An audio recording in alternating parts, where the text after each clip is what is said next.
और जो एक्ट आएगा वो वक्त के जो वाकिफ की मंशा है कि गरीबों को, विधवाओं को, बच्चों को, अनाथ को एजुकेशन में, हेल्थ में इसका फायदा मिले, तो वो होने जा रहा है। जिस तरह से ये प्रोटेस्ट कर रहे हैं, ये केवल विरोध के लिए विरोध कर रहे हैं।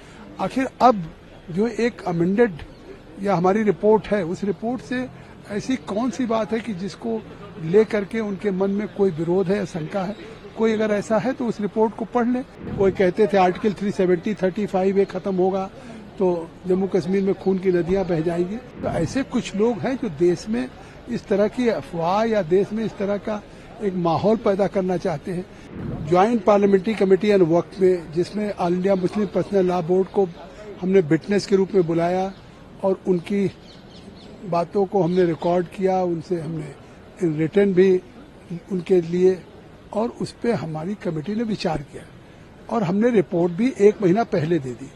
और 1 महीने उस रिपोर्ट को पब्लिक डोमेन में आने के बाद जहां सब स्वागत कर रहे हैं, एक बहुत अच्छी रिपोर्ट आई है और जो एक्ट आएगा वो वक्त के जो वाकिफ की मंशा है कि गरीबों को, विधवाओं को, बच्चों को, अनाथ को एजुकेशन में, हेल्थ में इसका फायदा मिले, तो वो होने जा रहा है। तो 1 महीने के बाद अब all India Muslim law personal board ने पहले 13 तारीख को दिया और 13 के बाद अब 17 तारीख को। तो ये कोई कारण नहीं है, वो केवल एक देश में इस वक्फ की प्रॉपर्टी को जो केयरटेकर या मुतवल्ली जिनके हितों पे कोई कुठाराघात होगा, जो खुर्द-बुर्द करते थे, एक जब बेहतर कानून आ रहा है तो उसको लेकर के जिस तरह से ये प्रोटेस्ट कर रहे हैं, ये केवल विरोध के लिए विरोध कर रहे हैं।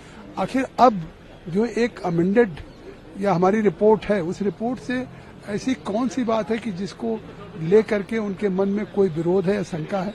कोई अगर ऐसा है तो उस रिपोर्ट को पढ़ ले, तो सारी बातों का समाधान हो जाएगा। लेकिन सर सवाल ये है कि कह रहे कि शाहीन बाग की तरह जगह जगह हम प्रोटेस्ट करेंगे, इससे तो क्या मैसेज जा रहा है? क्योंकि एक तरफ तो सरकार समझाने की कोशिश करे कि this is not against the Muslim, और दूसरी तरफ ये मुस्लिम समुदाय से ही जो ऐसे ये वोट्स हैं। अब इसका क्या करेंगे कि अगर हम पूरे देश को शाहीन बाग बनाएंगे?